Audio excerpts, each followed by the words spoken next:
From addiction to the courtroom, our guest this week is living proof that recovery isn't a straight line, but a powerful spiral of transformation. Now a retired lawyer and a board member of the She Recovers Foundation, Mary Beth O'Connor shares how her perfectionism masked her pain and how recovery gave her purpose. This episode is raw, real. If anyone has trauma in their background, just know that there may be some triggering aspects, but this is one deeply inspiring story you won't want to miss. Hi, I'm Adrienne Irizarry. I'm an East Asian medicine practitioner who is passionate about women's health and helping women to live their best lives. My goal is to put you in the driver's seat of your health, offering holistic solutions for a symptom-free life. Statements made in this program are for educational purposes only and not intended as a substitution for medical consultation or advice. We do not claim to diagnose, treat, or cure any diseases. This podcast is inclusive and welcomes all gender identities. The focus of the program is on biological function, and we will use the term women throughout, but it is referencing physiological and social challenges for biology, not identity. Come as you are, I am happy you're here and welcome all performances of identity. I hope you find something helpful in this show.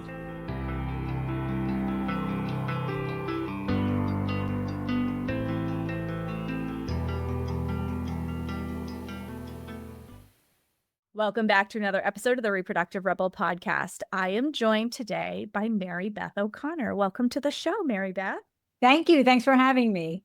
So I had the beautiful privilege of talking with Mary Beth in a screening call, and she does some really incredible work and has a really incredible story to share. And I couldn't wait to have her on the show. So Mary Beth, if you could share with our listeners who you are and what you do. Yeah, so my story, sort of the title of my memoir, captures the arc. It's from junkie to judge, one woman's triumph over trauma and addiction. And I really emphasize the trauma and addiction part because it's a common combination, especially for women.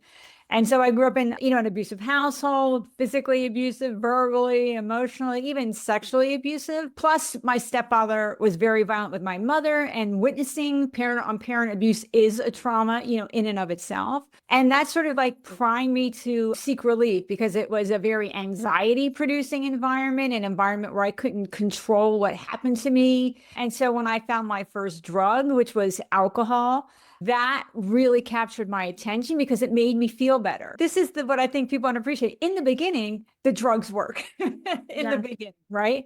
And so it made me feel more relaxed, sort of more bonded to my girlfriend. And also it helped me shove the pain down.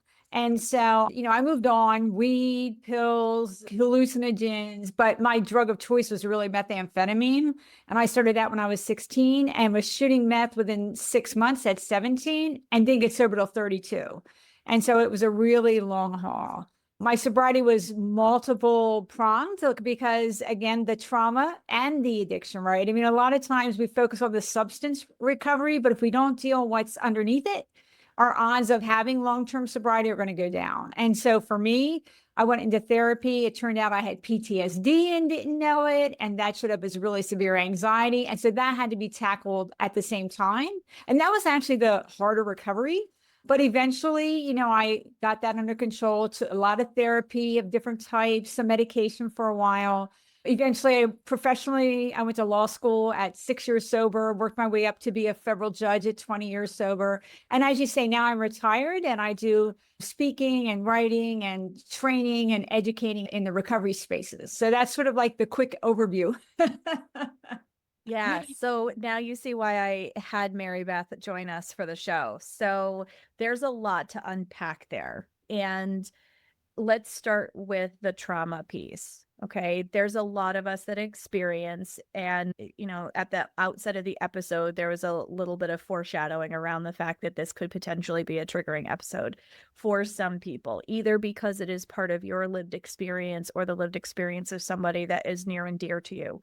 But this is exactly why I wanted to have her on the show, is the fact that this kind of trauma, all the various layers of trauma that Mary Beth just unpacked for us, tends to touch so many of us in different phases of our life and are part of our storyline.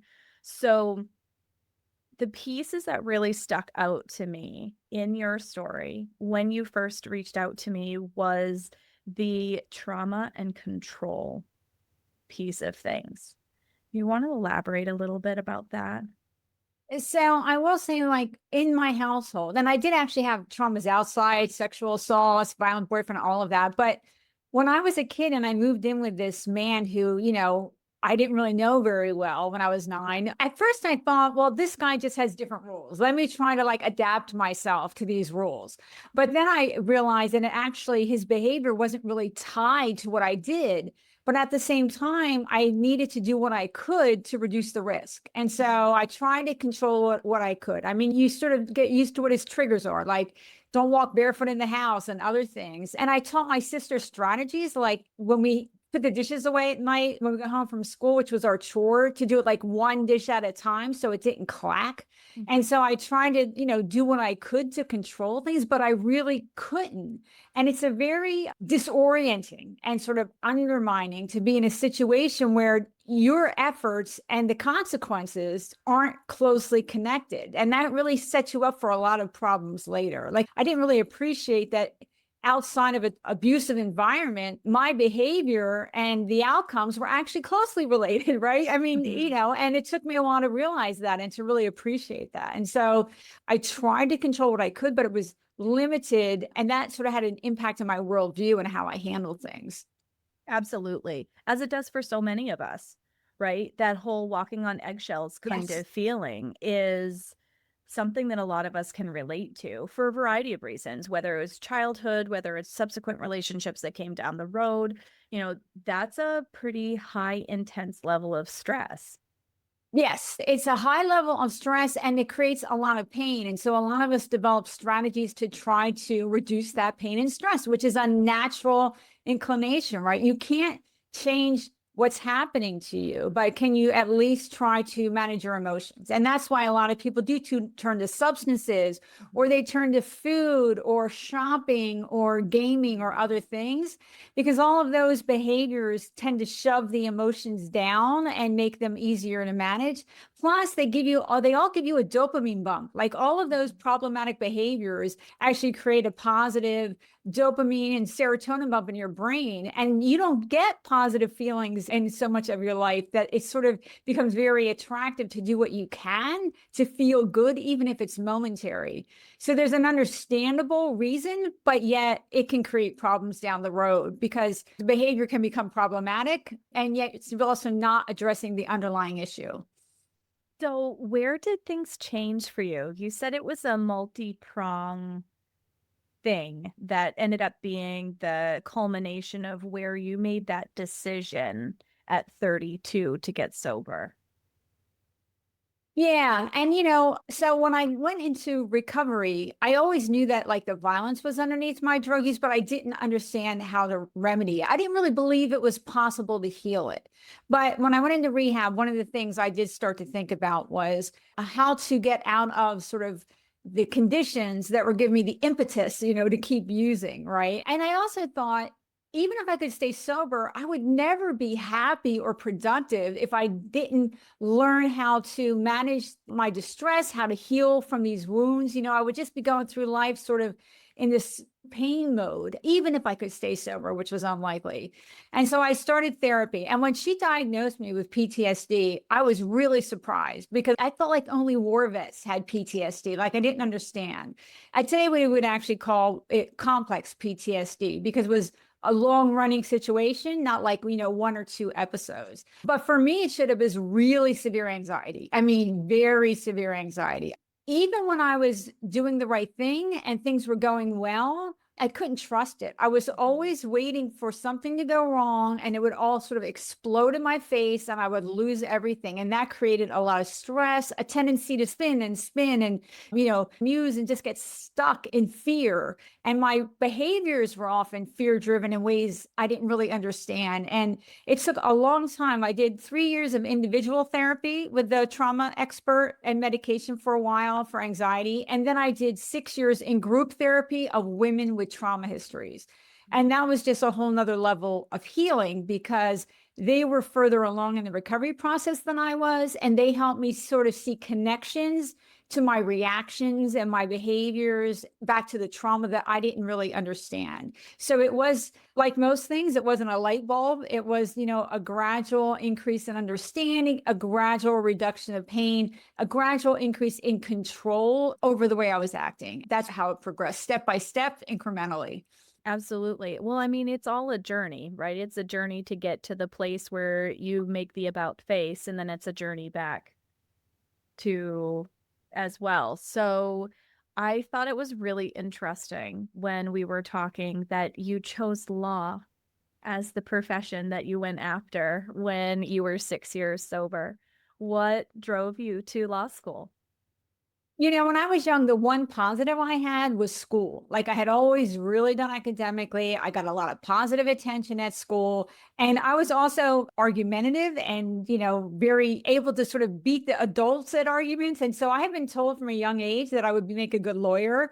Although, my family is very blue collar. Like nobody in my family had gone to college. So it was always in my mind. And I actually tried to go to law school right after I graduated college when I was, 23. But my addiction was so bad that I couldn't do it. Like I had to give back a top 10 law school because I couldn't get there. And so it was sort of always in my mind, but it was also scary. I mean, when I started law school, I was 39 and I had not taken an exam in 16 years. Okay. So it was a bit nerve-wracking, but it had always been in my mind that it was something that maybe I would be good at. And I did know that a law degree is versatile. I mean, there's a lot of different things you can do with it. And so at 39, I was thinking about that. What if it's not the best fit? Well, you can use it over here, you can use it over there, you know what I mean? And so there were a lot of reasons for me to finally actually give it a real chance and go to class and see how it would all turn out. I love that. I love that. Well, and you took that law degree, and as versatile as it was, you decided to become a judge. Yeah. Well, I will say that was not like my original intention. I mean, certainly not when I got sober, right? When I first got sober, my professional goal was like, let's not get fired again. That's where it was. But, again, it's that thing, like, what's the right first job? I worked at a big law firm because I went to a top 10 law school. And then I didn't like the work-life balance. It wasn't good for the long term. So I went to the government and did class actions for a little bit better balance. And then I didn't even know about this administrative law judge job until I was there. And then I saw other people do it. And I thought, well, maybe I can do it too. Like many things in life, that's how it plays out. Having an example and sort of getting there by making one good step after another. That's really how it came about in the long run. But yeah, I was 20 years sober, I will emphasize, when I got that job. So I had worked my way up to it. Yeah, absolutely. Well, I mean, and it's such an impressive story to have gone from such a tough beginning and to overcome such a huge obstacle personally, as well as with the drug addiction, in order to find yourself on the bench. Like, that's such an inspirational story, Mary Beth. Well, and that's what made me write the memoir, which is actually a major undertaking because it turns out, for example, that writing a legal brief and writing a memoir is not the same skill set.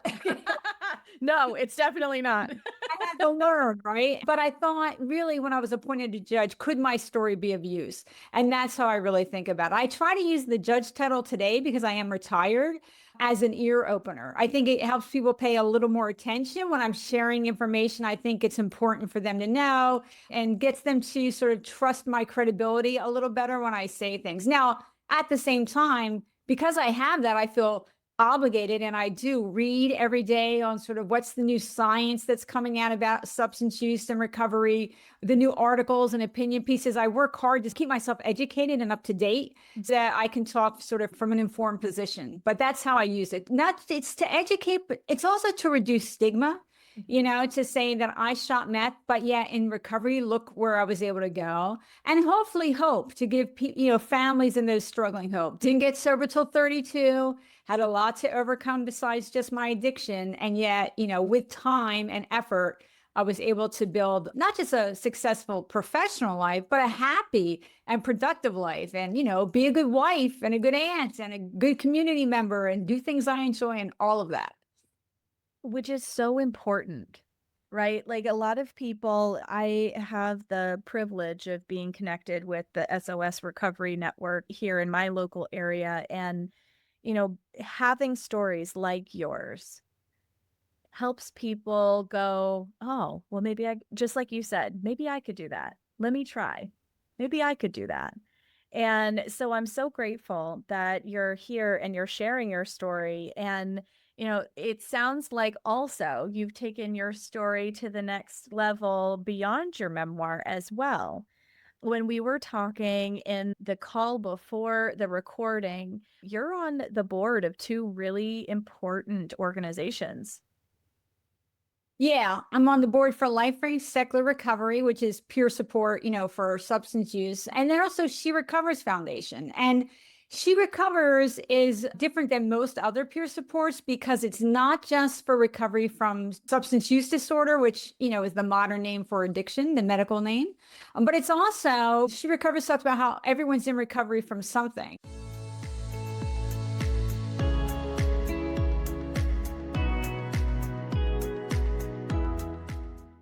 And now a break from our conversation for a partnership message.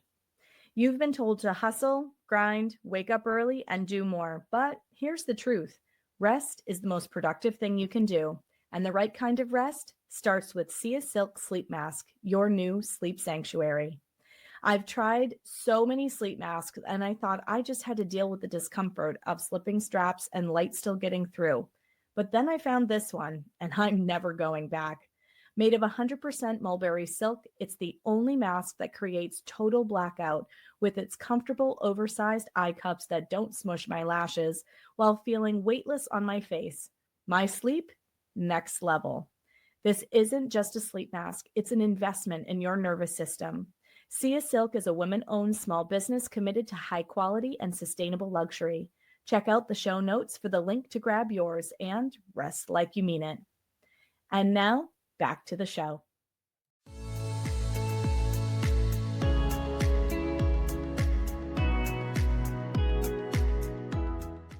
And so it's also about recovery from trauma, from mental health, from other behavioral disorders like eating or gambling or whatever, from overwork and perfectionism, which can be trauma responses, among other things, from grief and loss. It's just everything, because most of the women who have a substance issue have one or more of those other things to recover from too. And 20% of our members don't even have a drug addiction. They're just recovering from other things. And so it's partly from the recognition that these issues sort of have an interplay in how they develop, but the recovery also has an interplay. There's an interplay in the recovery process. Recovering from one can help you also recover from another. But also, sometimes when you start to get well in one area, the other area can become more problematic. Like, in the She Recovers Facebook group, the private group, a woman might say something like, I'm doing really well with my alcohol, but I'm noticing that my shopping is getting more out of control. And so you can sort of talk about the interplay of the recovery as well. It's broader and deeper than just focusing purely on substance recovery. Yes. So we're looking at the behaviors that drive. Yes. Right. So one that stuck out to me was the perfectionism piece. You started to say that can be a trigger. Would you like to elaborate on that a little bit? Because I think a lot of women struggle with perfectionism. Yes. And overwork can be a type of perfectionism where you're trying to control. So those two often go hand in hand. But I'm guilty of that one. Me too. I mean, absolutely. But yeah, it can often be a trauma response. And remember, trauma doesn't have to mean, you got beaten or raped. There are a lot of other variations of trauma that many people experience. It doesn't have to be that, but it can be that. But it can be a way of trying to manage emotions, right? If you're perfect, you're sort of trying to be in control. Perfectionism is a type of effort at control, more control than we actually really have in life, and also we're not able to be perfect all the time. Nobody's able to be perfect all the time. overwork as well. If you're working 50, 60, 70 hours a week, you don't have to look at your pain or deal with your unhappy marriage or whatever else, could be working on to improve underlying issues, long-term conflicts, pain that's unhealed. So they can be covers to keep us busy and to keep us focused in a place that really isn't a healing place for us. And so recognizing that can help us sort of start to change that behavior and allow some of what we're tamping down to come to the surface so we can start working on it in a more long-term effective way. Absolutely. Absolutely. And I wanted to bring that piece into the episode because I feel like there are a lot of women who struggle with this need to control, whether it's showing up and manifesting as perfectionism as a form of protection or control because then you can predict the outcome. Many of us, like I'll talk to people who are coming to me for fertility, for example, and as we're anecdotally talking, they'll talk about how much it bugs them when their partner loads the dishwasher a certain way. So then I'll ask, so what is it about the dishwasher being loaded that way that's so hard? And really, oftentimes, it comes down to the fact that it's being done differently than they would do it, and that need to control is actually one of the things that's standing in the way of their fertility because there's so much energy that goes into holding that rigid structure. So when you and I were talking, you had talked about underlying mental health issues that trigger these behaviors. Yeah. And so, I mean, what you remind me of when you say that is for me, that was part of my anxiety behavior, right? That I would always be trying to think of everything that could possibly go wrong and what my plan was for it. And I remember my therapist, she would tell me, she said, Mary Beth, you're very smart. You can think of an argument for anything. It doesn't make it true or proportional. And I would say something like, I'm not saying all these things are going to happen. I'm saying they might. And so I need to be ready. And so I would have plans. Even today, I'll be honest, I have a plan for what happens if my husband dies. Like, I mean, literally, it's like it's hard for me to not try to look ahead, but that does take up a lot of brain space and a lot of emotional energy. And 90% of it is probably never going to happen.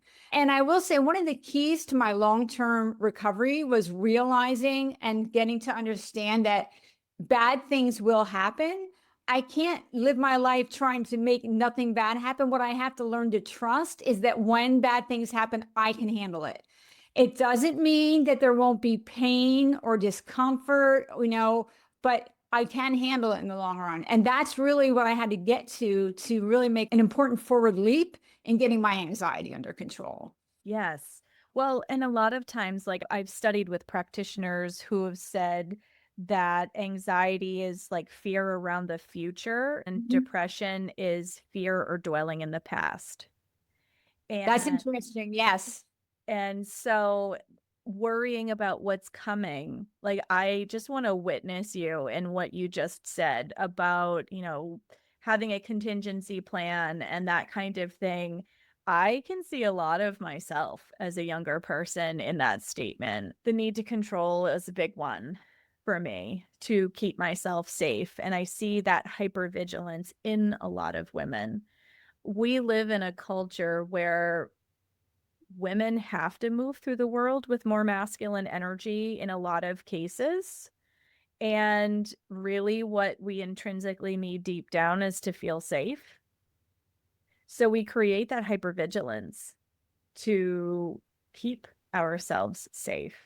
The other thing that makes me think of is women do tend to be judged more harshly about so many things, right? And especially like say a woman with a family, you're trying to do work and you're trying to be a wife and a parent and you're so many balls in the air and, one little thing isn't perfect. And sometimes women can be judged for that. And it's a valid, sort of concern. It's a societal structural problem, right? But the other thing that reminds me of is my husband used to call me the what about tomorrow girl, because no matter how things were going today, my mind was focused on what could go wrong tomorrow.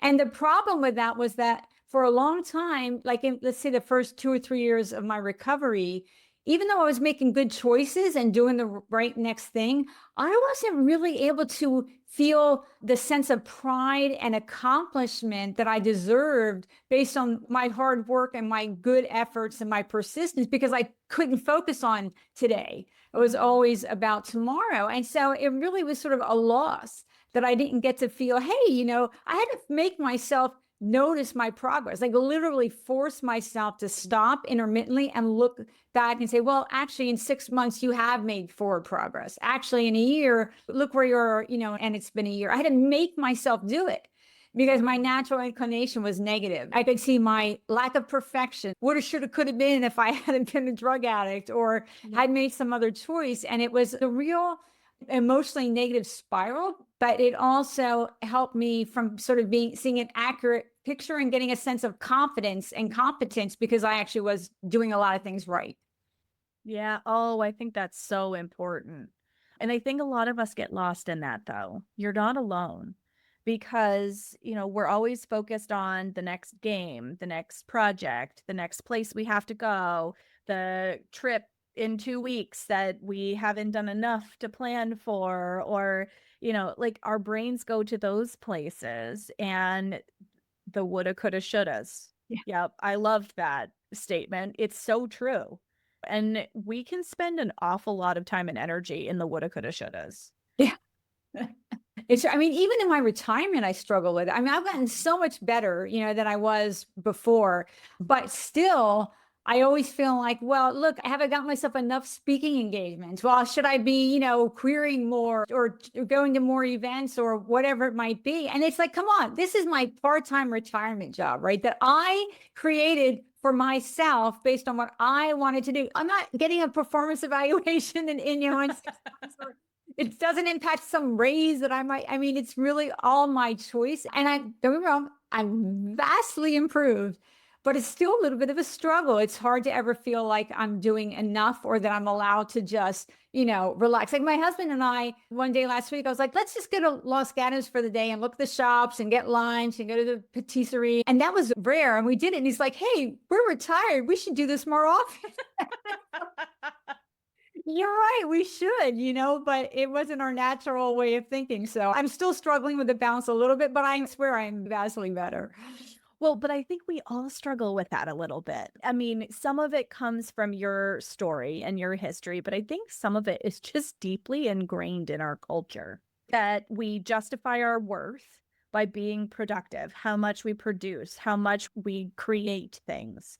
And our bodies aren't made to live in spring and summer energy all the time. Like we're supposed to have seasons. It's okay to have rest and play. It's actually highly recommended to have rest and play. My parents are newly retired, like very newly retired, as in like my dad retired just a couple of months ago, kind of newly retired. And they're still figuring that out because my dad still has that little engine that could kind of feel to him like, I got to do the things, right? Because for 50 years of his life, he has had ingrained in his body that he justifies his existence by producing things. And women have that, but I feel like at a little different level, simply because our bodies are also designed to create life and create our life and make a house a home and like those kinds of things, right? And so we feel this pressure to always be in motion. I did an episode last year. It was early on in the year with Angela Castrino, and the episode's called A Woman's Worth. And she's a meal prep chef, and she was talking about how she goes into people's homes and does meal prep for them and whatnot. And that usually the female in the household won't even allow herself to like sit down and eat because there's shame and guilt that come up over not being in motion.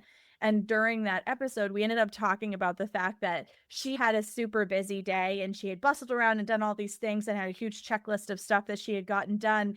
And she had just sat down on the couch when her partner walked through the door. And she said she could feel that she was just flooded with like guilt over Oh, the fact that she wasn't in motion in that 1 second that he walked through the door. And I think so many of us can resonate with that, right? Because it's just so ingrained that we justify our self-worth this way. Yes. And the other thing that I noticed at one point that I really have to fight against is sometimes it makes the social connection it becomes like a job. Like, oh, I have to go to lunch or set a date with someone. Like it turns everything into a task. Instead of saying, for me, oh boy, I'm going to go, have a coffee with my girlfriend this afternoon or on Wednesday. It's like, okay, well, that's another thing I have to do because I get so that I feel so tight and I really have to fight against that and say no. Or vacation. I mean, we're going on a trip. I do most of the planning within our relationship. That's one of my roles. But it's like, when am I going to get to feel, oh, boy, we're going on vacation? Yes. Like, have I done everything? Have I booked all the hotels, made all the plans? So I have an itinerary on the spreadsheet day by day is what we're doing. And it's like, so a lot of times it's not even until I'm on the plane where I really feel like, oh, I'm going on vacation. Yes. Oh, I so deeply resonate with that. I tell my husband, I hate this entire experience until I'm buckling myself into the plane. And then once I'm buckled, it's like, whatever I forgot it. If it's not there, we'll figure it out. But Yeah. leading up to that point, it's like, does the baby have enough diapers? Did I do all the laundry so the kids have enough socks? Like it's all that stuff. And it takes up so much cerebral energy, but we place so heavily an emphasis on this productivity for self-worth piece. And it dovetails with this perfectionism and the anxiety and fear around the future. Did I forget that thing? What happens if I forget that thing? Like, what if I'm not perfect? And I deeply witness you in everything that you said because I'm like over here nodding my head going, oh, I feel like she sees me. Okay. Because I've had these kinds of experiences myself and I've had to really take a step back and be like, it's okay to be perfectly imperfect. You are a human being and you're holding yourself to a standard that isn't healthy. Right. And it's interfering with, with the enjoyment of a life, to a certain degree. But yeah, I mean, for us to talk about it is good because it helps us not only validate the sort of the similarity or the universality of the experience, especially for your women viewers, but also I think talking about it helps us see it a little more clearly. It makes us sort of hone in on it and pay attention to it, which can help us do better behavior in the future. If we ignore it and don't ever mention it and don't ever talk about it, it's so much easier to just repeat the behavior endlessly. And so saying it out loud can have a sort of a benefit for telling our brain to stop, don't do that. Stop doing that. Yes. Yes, exactly. Well, I mean, and that's where you begin to change the behavior, right? You're able to recognize that it's a thing and that you're doing that thing. Hold on, you now have a choice to keep doing that thing or to choose differently. And I mean, that's the beginning, whether it's a road to recovery or whether it's changing behaviors that are holding you in unhealthy, stuck patterns. That's where it begins is I have a choice. I actually have control over this situation. Am I going to choose the same outcome or am I going to choose differently? Well, the other thing that reminds me of is, that is true. But for me, I also had to learn patience with the change process, right? Because once my noticing it and intent and saying, oh, actually, that's a behavior I don't want to do anymore. That is not like, okay, I'm stopped, right? I mean, what usually happens for me is I can do the better behavior that I want to do in sort of the more low energy, milder situations, but not in the sort of the higher intensity situation. But over time, I can gradually do the behavior that I want to do in increasingly intense situations until, that's my norm. But it usually is practice. It's not like I can see it, identify it, decide I want to change it, and then it's changed. It's like, I have to work my way up into strengthening sort of that muscle, strengthening that new habit, that new way of approaching it. And I think that's so important too, particularly in today's culture where we have this Amazon Prime kind of fix mentality where it's like, oh, if I do the thing like twice, then I'm good. I'm all set. Right. And it's not like that. Like it is a process and you're not going to be perfect 100% of the time. And you're going to have those moments where you're going to go, you know what? I could have handled that differently. And next time I'm going to choose differently. Or I could have handled that differently and I'm going to take steps to try to remedy what happened. Exactly. Absolutely. So the She Recovers Foundation, I was so excited to find out about this resource because I actually was not aware about this organization until you brought it to my attention. And I think that this is a really powerful resource for a lot of people on a lot of levels. And so anyone who's listening to this episode, please share this episode with other people that you think might resonate, whether you have somebody in your family or you or somebody close to you that could benefit from knowing about this beautiful organization and about Mary Beth's work. How can we find more information on the She Recovers Foundation? Yeah, so sherecovers.org is the website, and we do have a variety of offerings. We have in-person meetings. They're called sharing circles in different parts of the country, but not everywhere. But we have 2 online meetings every day for, peers to talk, the women to talk. We have that private Facebook group I mentioned. We have a lot of videos on different topics. There are retreats, there's yoga, there's meditation, there's dance for that mind-body connection. So there's a lot of different offerings that will appeal, more to one person than another. So definitely take a look at the website, sherecovers.org. Oh, I love that. I like that there's dance, man. That's so cool. Talk about moving stuck energy through your body. You Yes. just totally appealed to the Chinese medicine practitioner's heart over here. We're talking about when we feel stress in Chinese medicine, it's called liver qi stagnation. And so that energy is getting bottlenecked and stuck in your body. Dance is a beautiful way to move that stuck energy through your system. I love that. And you have a beautiful memoir out. Where can we find your book? So again, it's From Junkie to Judge, One Woman's Triumph Over Trauma and Addiction. And I will say a third of the book is about recovery. It's my first 3 years of recovery in some depth. And it's on Amazon and all the usual sites, or bookstores have it or can get it.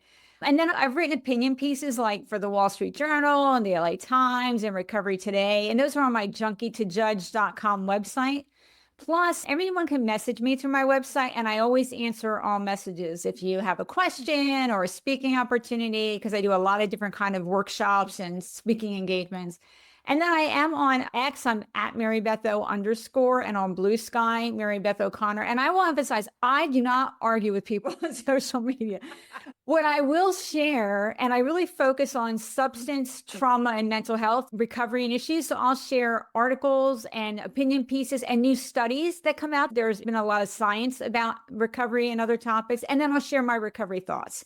And so I really keep it sort of focused in that area. And if anyone's interested, please do follow me, and hopefully it'll be useful to you. The goal for me at this point is to be of service, is to be of use. And so I try to, sort of stick in my defined area and do what I can in those areas.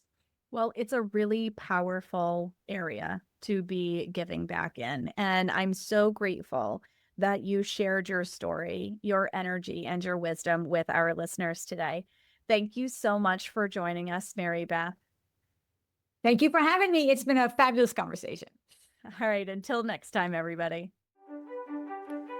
Thank you for joining me for another episode of Reproductive Rebel. Reproductive Rebel is recorded by certified peri-steam hydrotherapist and acutonics practitioner, herbalist, and Chinese nutritional therapist, Adrienne Irizarry of Moon Essence LLC. If you are interested in setting up an appointment for one-on-one support, ordering from our store, or checking out our course offerings, visit our website at moonessence.life. Be sure to subscribe to our newsletter and get insider information on upcoming events and offerings. Join the conversation. Like and follow us at MoonEssenceMe on Instagram, Facebook, or LinkedIn. Your voices make this program possible. Thank you all for your continued support.